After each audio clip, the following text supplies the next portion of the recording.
Cortisol, the hidden fat loss killer, the word that gets bounced around left, right, and center. But what does it actually mean? Well, cortisol is our body's primary stress hormone. And when we are in a stress state, we release cortisol. Cortisol regulates a lot: our metabolism, our cravings, energy levels. There is a huge amount that cortisol controls. And if we have chronically inflated cortisol, then we will have fat loss blunted. We will feel more tired, we'll feel burnt out, and we will be way more susceptible to cravings, inflammatory conditions, illness. It just is not a hormone that we want to be upregulated, particularly for women. We are far more sensitive to cortisol than men are with regard to fat loss. And this is especially important for women who are in perimenopause or menopausal. But regardless, just because of female health hormones, we are more susceptible to having vulnerability to our fat loss journeys because of cortisol, especially during certain phases of our menstrual cycle or in perimenopause and menopause where estrogen declines. We become more sensitive to cortisol, and therefore we can be eating well, we can be healthy as much as we think that we are and believe that we are. We can be exercising a lot, but because of high cortisol, chronically high cortisol, we can still have cortisol belly, if you've ever heard of that, which is still a lot of body fat stored around the midsection because of the fact that cortisol is elevated. Honestly, I think it is a hugely underestimated factor when it comes to successfully achieving the loss of body fat for women and for men, but particularly for women in ways that they probably just don't realize, because we as women a lot of the time can be go-getters. We're very busy, maybe we're looking after a lot of people, and we're in this fight or flight mode a lot of the time, which is where we're just trying to get through the day and do everything that we need to. But because you haven't regulated your nervous system, you're constantly releasing cortisol, constantly non-stop, and your body doesn't know any different. But actually, as soon as you are to calm yourself down and you are to regulate your nervous system a little bit better, cortisol will reduce and fat loss will be so much easier because body fat is more easily mobilized when you're in a calorie deficit. Ultimately, we need to know, how do we bring that cortisol level down naturally? What are the tips and tricks that we can implement so that we feel calmer, but also that hormone is massively downregulated and we can start to feel better in our bodies? Above everything, there's going to be a few staple factors that lead to cortisol being quite high. And one of those, which is completely underestimated, is sleep. To anyone that does not get a reasonable 7 to 8 hours of sleep per night that's of good quality will have elevated cortisol. You'll probably know that your cortisol or stress hormone response is quite high if you can sometimes in the evening feel like tired, like you're so physically tired, but you feel wired, like you literally cannot go to sleep, or you're really restless at night, you're struggling to actually fall asleep. That could be down to several factors. Maybe you're stressed because of what's going on in life. Perhaps you've just been overly stimulated in the evening by doom scrolling, watching TV. Maybe you haven't given yourself enough time to wind down. So the first port of call, in my opinion, as a coach, to bring your cortisol down is to fix your sleep. So what does that look like? I like the 3-2-1 rule, which is 3 hours before bed, you do not eat any food. Or let's say you finish your final meal during daylight hours. Can be a little bit more difficult, obviously, if you live somewhere such as the UK, Northern Europe, or anywhere in the Northern Hemisphere where it gets dark quite early. The point is typically at least 3 hours before you sleep that you have your final meal, or you finish your final meal in daylight hours. The reason being is because the body puts a lot of energy and work into digesting food, and you'll find it very difficult to fall asleep when your body is churning away trying to digest food. We need to be in the rest and digest state, not really alert, having just eaten our final meal 30 minutes before we're trying to hit the pillow. It just does not allow your body to be in a relaxed state. So final meal, 3 hours pre-sleep. Then what is the 2? Well, 2 hours before sleep, you want to switch off from doing any intense work. So whether you're working at a computer, whether you're doing things around the house and trying to get things sorted. We want at least a couple of hours before you fall asleep to just be chilled, to have no responsibility, relaxing, Netflixing, chilling, just making sure that you are calm. Also, this is the point where you want to cut off water, because if you're drinking too close to bedtime, you're going to have to get up in the night to go to the toilet. It's going to disrupt your sleep. So 3 hours pre-bed, no food, 2 hours pre-bed, no water. You only might need to sip and drink on water if you're feeling thirsty, but don't be glugging a whole glass of water before bed. It just is completely counterintuitive to you being able to get through the night with good sleep. Then 1 hour before bed, this is where we cut off all blue light. No devices, no electronics. Just ensure you are chilling in bed.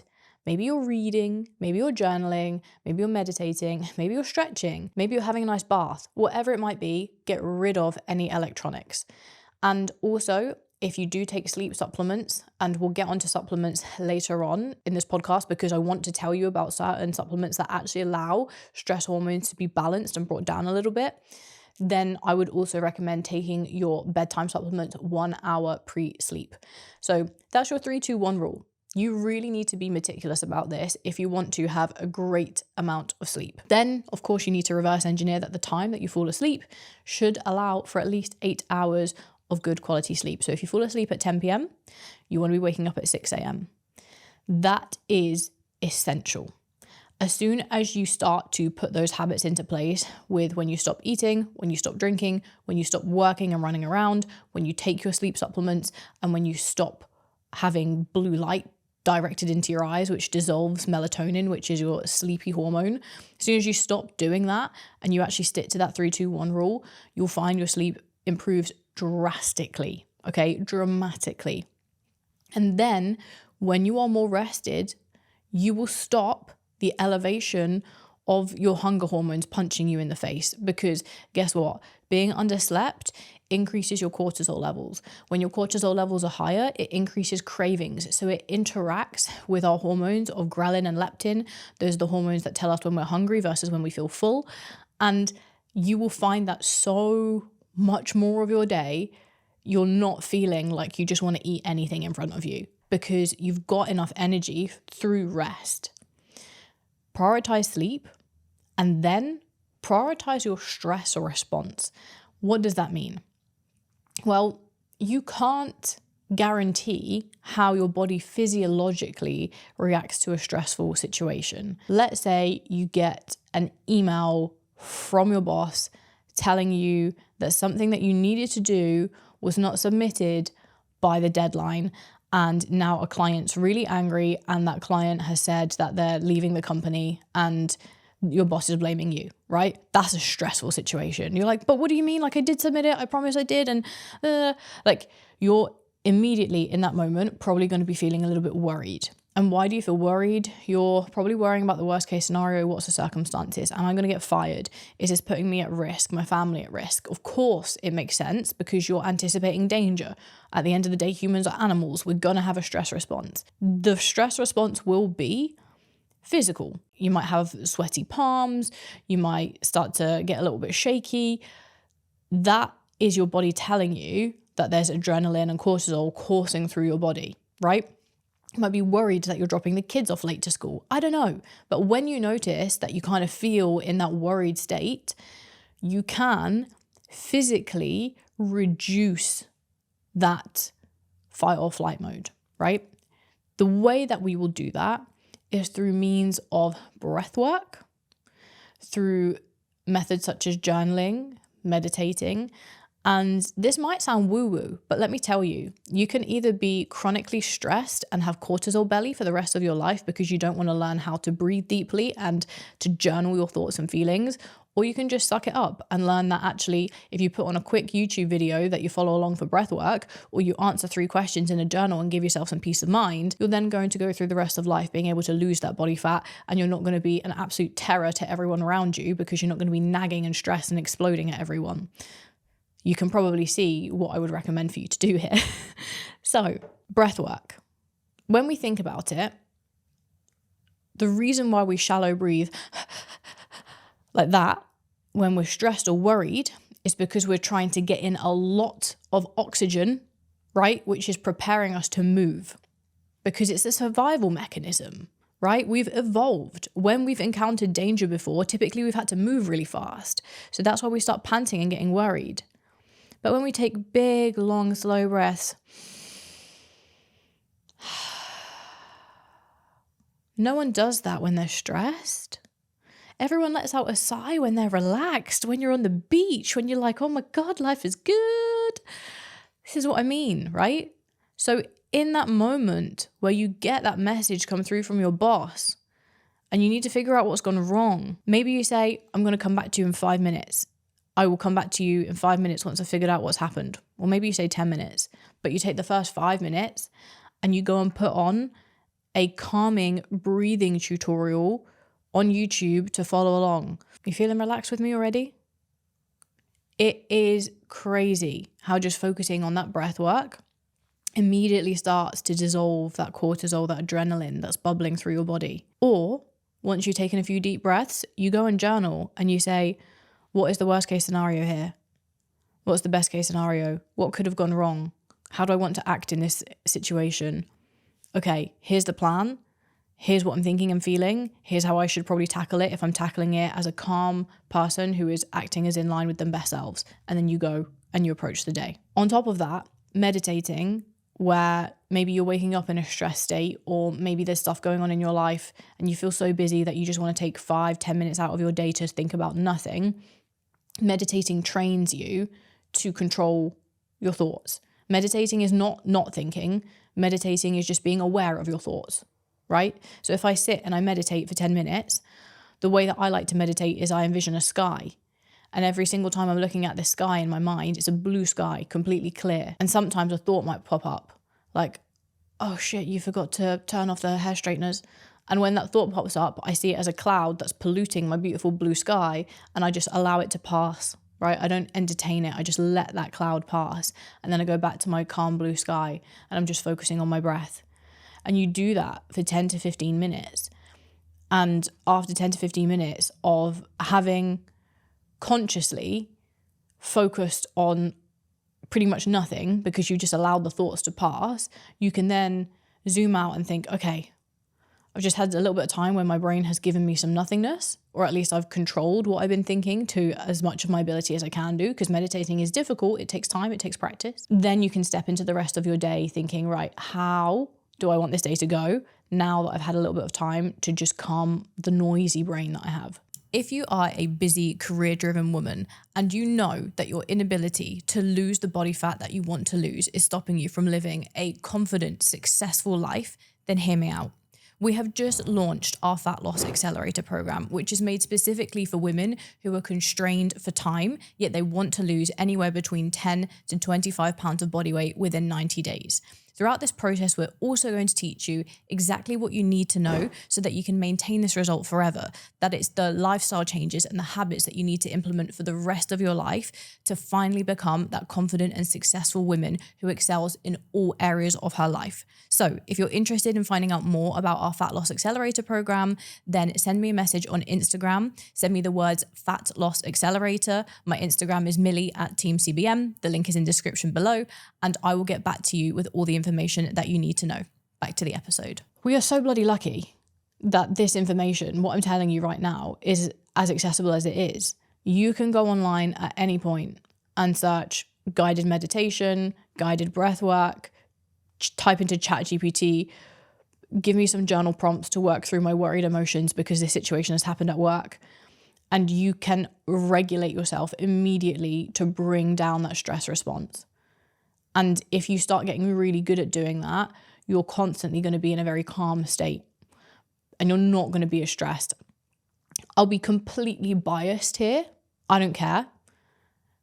Women, I personally believe, are in that state of stress a lot of the time because of our evolutionary disposition to look after children, to look after and care for others.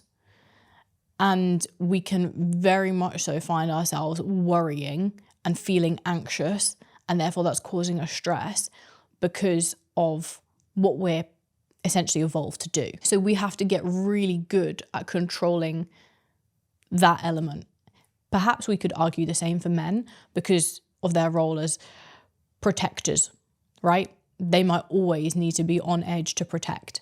Most of the time, though, the way that that manifests itself now in the current day and age is women will get very, very worried about what could possibly go wrong, what might go wrong, because we're so intensely focused on caring and looking after others as well as ourselves. Above everything, you've got to prioritize good quality sleep and then your day-to-day stress management to prevent basically being more fat than you need to be because your stress hormone cortisol is too high. Because you could eat really well and you can stick to a calorie deficit, you can strive to be in a fat loss phase, but you can still end up failing at losing as much body fat as is possible to lose because cortisol is blunting your body's ability to lose body fat.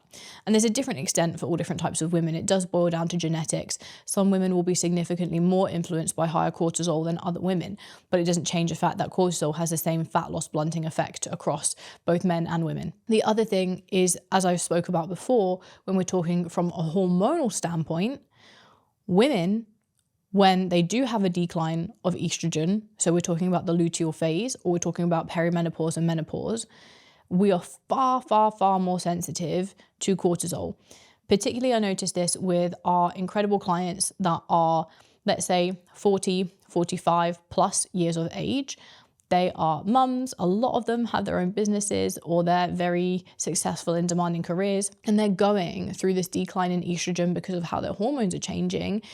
But because they're also in a very stressed state of life, they just store all of this body fat around their belly. They have these huge bellies and they're like, I just don't understand, it just won't go. The even worse thing for that generation is the fact that they have been really sadly encouraged to believe that high intensity training or that classes are good for calorie burn and that it will help them shift the belly fat. But it is so wrong. Oh my goodness, it is so wrong, because you cannot shift stubborn belly fat from cortisol belly by doing really intense training that spikes your cortisol levels, because it's going to blunt your ability to lose body fat. It's going to blunt your ability to recover. This goes for all women, but especially women who are 35, 40 plus.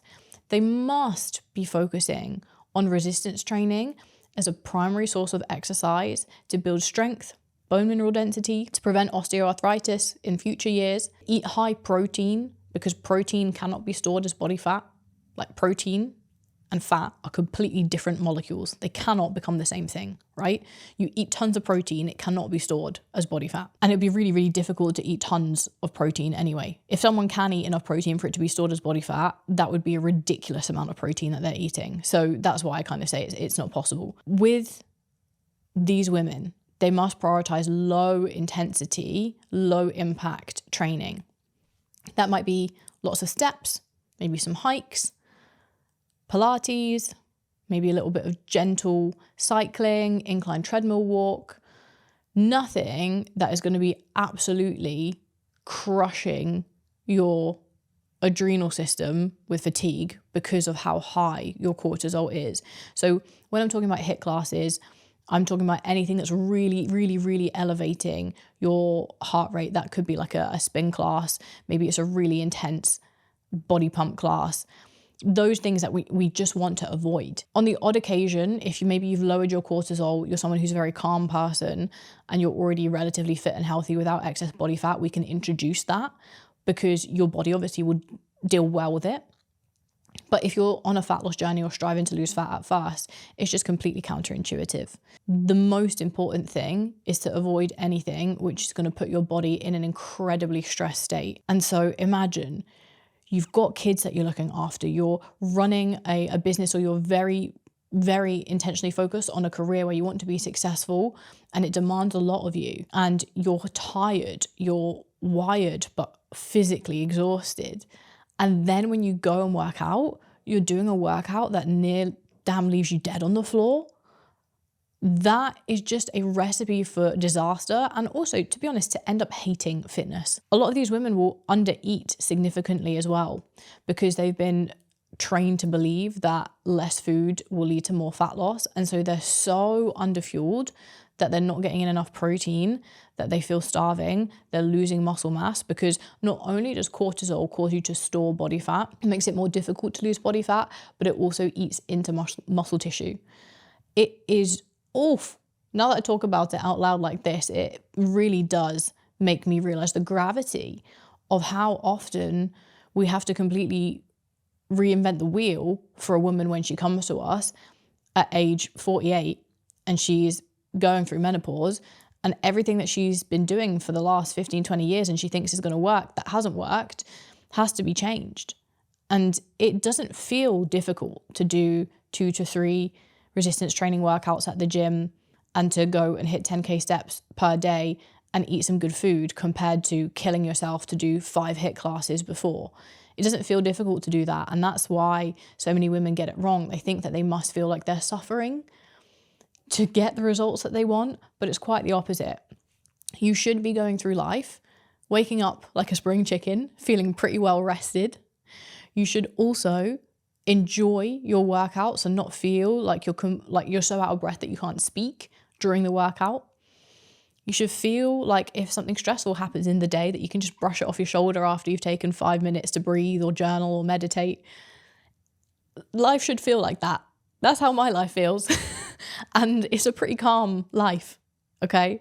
I've got a lot weighing on me in life, and I can manage it incredibly well because of these systems and because my body is in a very calm state and it's happy to utilize body fat or to utilize the nutrition that I provide it, because it's a really efficient engine now, because the cortisol is not high and it gets the fuel, the food, and the rest, recovery, that it needs to operate at its very best. And we can add in some additional factors, as I was alluding to, supplements that will help to balance cortisol. But again, this is like if you've got a giant gaping open wound and you're trying to put a little cute princess band-aid on it, it's not going to fix the problem, right? So just appreciate that supplements are simply there to patch up a problem that is already being addressed from the root of how we fix it, which is sleep,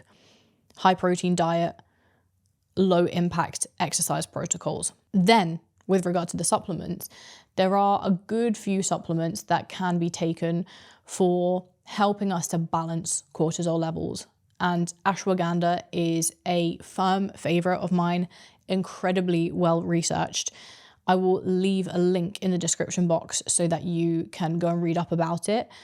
But ashwagandha is absolutely incredible at helping to balance. It's called an adaptogen. And the reason why it's called an adaptogen is because of the way that it causes adaptation of the stress hormone response. And it does allow for,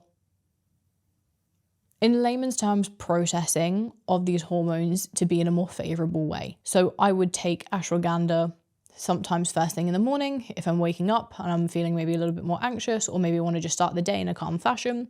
Sometimes I'll take it post-workout. If I've done quite an intense workout, I'll take it to down-regulate my nervous system to make me feel a little bit more relaxed. Maybe I'll do that with some deep breathing. This is one reason why I really recommend stretching post-workout. If you take 10 to 15 minutes to stretch, listen to some calming music, there's this magical sensation that comes over you where you feel like you've done a really hard thing, but you don't feel rushed and panicked.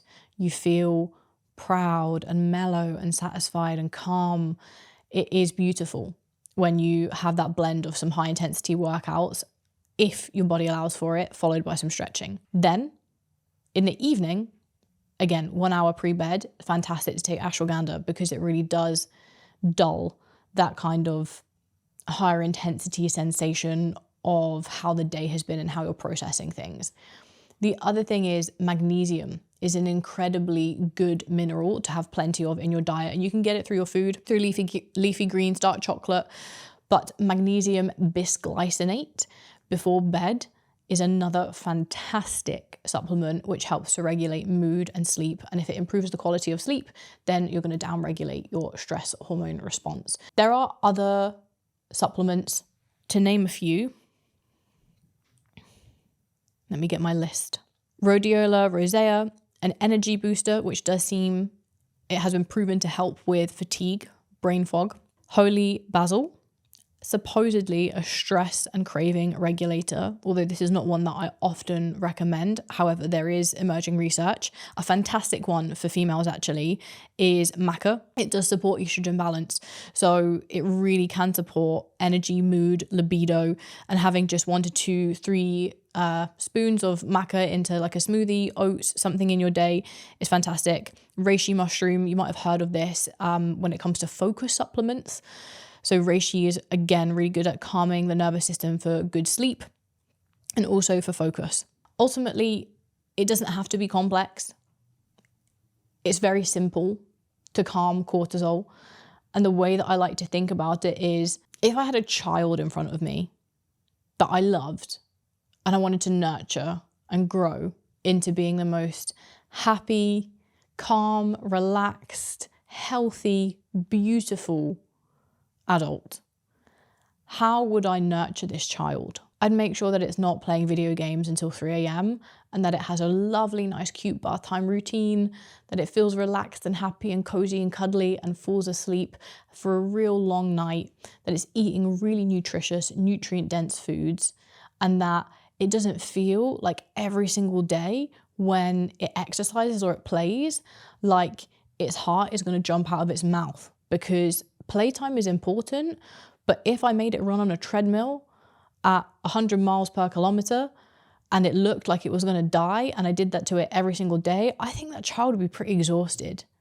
You know, like you can overwalk a dog. You've probably done it before, where you've taken a dog for a too long walk and it absolutely feels pooped and exhausted. You wouldn't do that to your dog every day. So why do you train yourself like that? Overtraining does not elicit better fat loss, right? So my point is, start looking after yourself as you would a pet or a child that wants to be happy, calm, well recovered, well nourished, well looked after. And you'll reduce your cortisol levels. And it will be really simple from that point onwards to start seeing faster fat loss results. But above faster fat loss results, you're going to feel damn good. You're going to feel amazing. You'll feel so much more relaxed, so much more calm, so much more happy with how you go through the day, so much more energized, productive, cognitively aware of how good you feel and how good you're able to work. So some very simple tips, but game-changing tips. If you enjoyed this episode, please don't forget to leave a rating, share it, and tag me. If you do, I will repost you, because I think this one has so much value, and I really, really appreciate you for tuning in. Thank you for listening once again. Much love, and catch you in the next one.